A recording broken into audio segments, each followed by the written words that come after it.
धुळेतील मानाचा खुणी गणपती उत्सव धुळे शहरातील हिंदू मुस्लिम ऐक्यतेचं प्रतीक मानला जाणारा आणि संपूर्ण खानदेशातील मानाचा उत्सव असलेला खुणी गणपती या वर्षीच्या मिरवणुकीला आज पारंपरिक पद्धतीने सुरुवात झाली आहे। कार्यकारी संपादक गोकुळ देवरे 1865 मध्ये स्थापनेपासून सुरू झालेली ही परंपरा आज तब्बल 130 वर्षापासून अबाधित सुरू आहे। लोकमान्य टिळकांच्या प्रेरणेतून धुळ्यातील स्वातंत्र्य सैनिक खंबेटे गुरुजींनी सार्वजनिक गणेशोत्सवाची सुरुवात केली अशी माहिती स्थानिक इतिहासात नमूद आहे। खास वैशिष्ट्य म्हणजे या उत्सवात मुस्लिम बांधव सहभागी होतात आणि गणपतीचं स्वागत करतात। मिरवणुकी दरम्यान गुलाल उधळण्याची प्रथा नाही। मिरजच्या मारुती मंदिर समोर 5 भजन झाल्यानंतरच मिरवणुकीला सुरुवात होते अशी खास परंपरा आजही जपली जाते। ढोल ताशे टाळ मृदंगाच्या गजरात ज्ञानोबा तुकारामच्या जयघोषात गणपतीची मिरवणूक काढली जाते।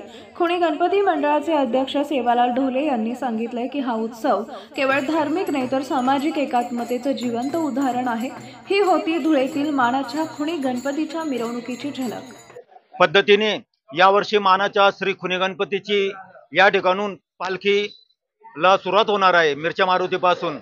या गणपतीचे वैशिष्ट्य असे आहे की खानदेशामध्ये एक गाव एक गणपती अशी प्रथा खांबेटे गुरुजी यांचे आपलं लोकमान्य टिळक यांच्या हस्तक खांबेटे गुरुजी यांच्या हस्ते 1895 पासून गणेशोत्सवाला सुरुवात झाली।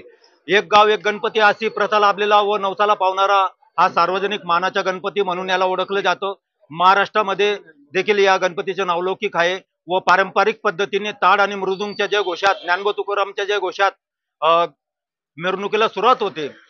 कसलाही गुलाल उधळला जात नाही व आपल्या धुळे जिल्ह्यामध्ये मुस्लिम व हिंदू मुस्लिम एकतेच्या गणपती म्हणून देखील या गणपतीकडे पाहिले जाते। मुस्लिम बांधव देखील खुनी मस्जिदीजवळ पारंपरिक पद्धतीने पूजा अर्चा व फुलं उधळून गणपतीचे स्वागत करतात, म्हणून हिंदू मुस्लिम एकतेच्या गणपती म्हणून या गणपतीकडे पाहिलं जातं व नवसाला पावणारा सार्वजनिक मानाच्या श्री खुनी गणपती म्हणून पूर्ण महाराष्ट्रामध्ये व खानदेशामध्ये या गणपतीला ओळखले जाते।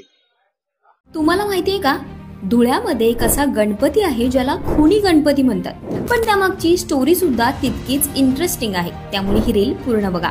1895 मध्ये खांबेटे गुरुजींनी धुळ्यात गणपतीची स्थापना केली। या गणपती बाप्पाला एका वेगळ्या आणि खास परंपरेमुळे ओळख मिळाली। या गणपतीची विसर्जन मिरवणूक 1000 वर्ष जुन्या शाही जामा मशिदीच्या जवळून जाते। यावेळी पालखी मशिदीवरून जात असताना इंग्रजांनी फोडाफोडीचं राजकारण केलं होतं। अचानक त्यावेळी तिथे पालखीला विरोध केला गेला आणि त्याच वेळी तिकडे हाणामारी सुरू झाली। त्यावेळी ब्रिटिशांनी जमावांवर गोळीबार केला। या गोळीबारात अनेक जणांचा मृत्यू झाला आणि अहिराणी भाषेत सांगायचं झालं तर त्या मशिदीजवळ खून पडणार, खून निमसीत गणपतीना वक्तले तथा खून झाया असं तिथले लोक सांगू लागले आणि मग या चर्चांमुळे मशिदीला खुनी मशीद आणि गणपती बाप्पाला खुनी गणपती हे नाव पडलं। त्या वर्षापासून धुळ्यातल्या या विसर्जन मिरवणुकीत मुस्लिम बांधवही सहभाग घेतात आणि मशिदीचे मौलाना गणपतीची आरतीही करतात। तुम्हाला ही खुणी गणपतीची स्टोरी कशी वाटली हे कमेंट करून नक्की कळवा आणि अशाच इंटरेस्टिंग स्टोरीसाठी संवाद सेतूला फॉलो करायला विसरू नका।